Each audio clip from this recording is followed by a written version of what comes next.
एक टाइम का आपको खाना देना है।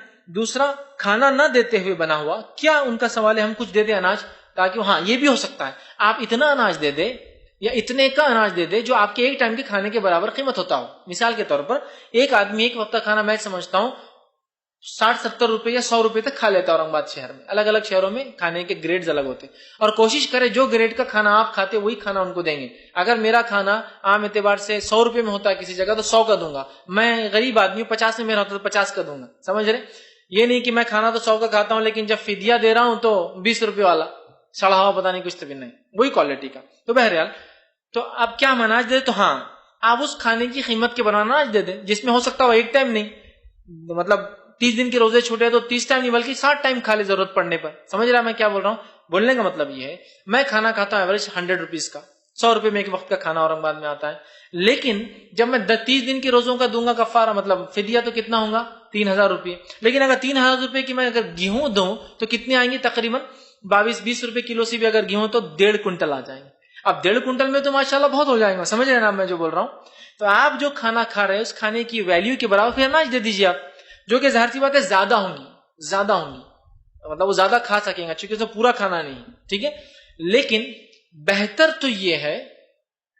तो ये कि मिस्कीन को खाना खिलाए, ताम का लफ्ज है। तो पहले क्या काम करेंगे आप मालूम आपको? देंगे नहीं अनाज, पहले खाना खिलाएंगे। लेकिन अब मैं सऊदी अरब में हूं, गरीब कहां से मिलेंगे? लंदन में रहता हूं, गरीब कहां से मिलेंगे? रशिया में हूं, गरीब कहां से मिलेंगे? गरीब भी आएंगे तो कार में आता वहां, तो गरीब कहां मिलेंगे? तो अब क्या करेंगे? तो फिर आप बोलेंगे यार अब मैं गरीब को तो पका हुआ खाना कैसा दूं? तो चलो मैं इंडिया में अपने रिश्तेदारों को पैसे भेज देता हूं। तो मैं क्या करूंगा? फिर पैसों का हिसाब लगाऊंगा, न्यूयॉर्क में कितने में खाना होता है मेरा एक टाइम का। हाँ, इंडिया के हिसाब से नहीं, 20 रुपये वाला। एक साहब जक़ात देते थे, अल्लाह रहम करे। जक़ात कैसी देते बताता हूं आपको। रहते थे न्यूयॉर्क में, जक़ात निकल रही 4000 रुपये, उनके रुपये मतलब $4000, और जक़ात देते थे 4000 इंडियन रुपीज। आप दुनिया में हुकूमत तो घुमा सकते, अल्लाह को नहीं घुमा सकते। ये ऐसा हीला ढूंढते। आप ये चाह रहे कि अल्लाह भी आपको तनख्वाह भी फिर इंडियन रुपीज में दे? $4000 बोले मेरे जक़ात होती, पैसा तो पैसा है बोले। मैं इंडिया में बोलता हूँ 4000 दे दो, मैंने कहा अरे वाह, अल्लाह से तो मांगता डॉलर में और जक़ात चुकाता रुपीज में, वो भी इक्विवेलेंट। हाँ, कोई ये कर सकता है कि $4000 इक्विवेलेंट तो कितना होता है आज की कीमत में? तकरीबन 60,000 रुपए का 1000 रुपया समझो बनेगा, है ना? 60 के मतलब आजकल 2,40,000 रुपए जक़ात है वो, और इंडिया में भी 4 दे रहे हैं। तो वैसे नहीं, तो मेरी कॉस्ट थोड़ी समझ लीजिए, मैं $10 में खाना खा लेता हूँ। तो $10 के हिसाब से एक मिस्किन का खाना कितना हो रहा है? रोज देना है 30 दिन का, तो कितने डॉलर हो गए? $300। $300 तो इंडियन करेंसी में 18,000 रुपये होंगे। अब यहां हो सकता है बहुत लोग खा ले उसके बदले में, लेकिन आप अपने हिसाब से, चूंकि आपको देना तो उस जमीन पर था एक मिस्किन को, चूंकि वहां कोई मिस्किन है ही नहीं, तो जब आप इंडिया में देंगे तो क्वालिटी ऑफ फूड तो वही होगा ना, उसका ग्रेड वो नहीं डाउन होगा। तो आप यहाँ भेज दीजिए। यहाँ हो सकता है एक नहीं, 18,000 में तो मैं समझता हूँ माशाल्लाह महीना भर घर चल जाता है किसी का। यहाँ तो महीना भर भी नहीं, मैं समझता हूँ कुछ लोगों के 3 महीने चल जाएंगे 6,000 रुपए के हिसाब। तो बहरहाल वही एक अलग चीज है।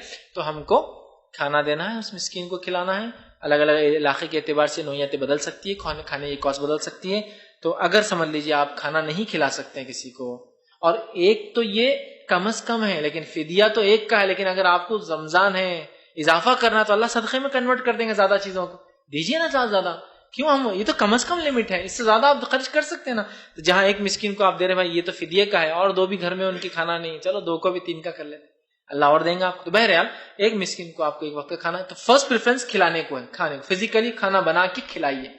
जब आपको कोई गरीब नहीं मिल रहा तो फिर क्या करेंगे आप? सेकंड पार्ट, उस खाने की कॉस्ट लेकर अनाज परचेस कर लीजिए। समझ लीजिए 3000 का खाना और 1 महीने का, मैं अनाज क्वांटिटी में ज्यादा आएगा, 1.5 कुंटल आएगा इंडिया के अंदर। कुछ जगह तो अगर सस्ता ले अनाज तो 1500 के हिसाब से 2 कुंटल आ जाएगा, जिसमें उसका पूरा महीना गुजर सकता है या 1.5 महीना गुजर सकता है। तो बहरहाल फिर उसकी कॉस्ट दे सकते हैं, लेकिन फर्स्ट प्रेफरेंस खिलाने को दीजिए, ना हो तो फिर उसकी कॉस्ट के बदले अनाज दीजिए, इंशाअल्लाह ये भी चल जाएगा।